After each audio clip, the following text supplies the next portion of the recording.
Xalqim, onamga yordam beringlar. Boshqa hech narsa kerak emas. Yurib ketishini xohlayman.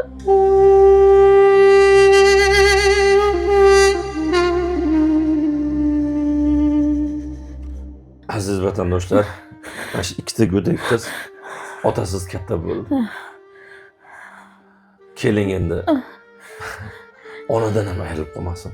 Biz hozir Andijon viloyati Buloqboshi tumanidamiz. Opamiz o'zi birinchi guruh nogiron oyoqlarida. Undan tashqari jigar suryozning oxirgi etapiga kelib qoldi. Biz yetib keldik. Turmush o'rtog'i yo'q. Davlatimiz tomonidan shu birinchi guruh nogironligi uchun bosh to'lovsiz uy bergan. 15 yillik. Bundan tashqari kredit ham bor, oyma-oy beriladigan.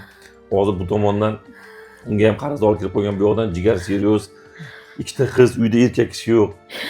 Aziz vatandoshlar, bugun 30-oktyabr haftaning payshanba kuni. Ertaga 31-oktyabr juma 24 soatlik hisobimiz yondi. Quyidagi kartalarga qo'lingizdan kelgancha hissalarni qo'shinglar. Mabodo pul chiroqni qo'sanglar, limit to'lgan bo'ladi. Kechasi 12 dan keyin ochiladi. Keyin admin nomerimizni o'chirib qo'yganmiz telefonda. Juda ko'pchilar yordam berishdi, yordam so'rab to'lib ketganida majbur bo'ldik o'chirishga.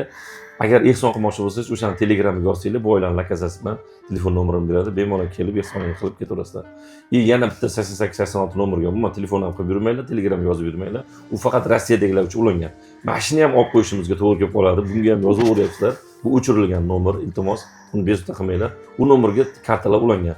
Rossiyadagi Sberbank, Hamkorbank, Ipak yo'li ulangan. Aziz vatandoshlar, pullardan keyincha shu oilaga o'z hissalaringizni qo'shib qolinglar. Shu ikkala qizimni o'zim egalariga topshirsam, keyin Alloh jonim olsa roziman. Hali bular kichkina. Yordam beringlar, iltimos.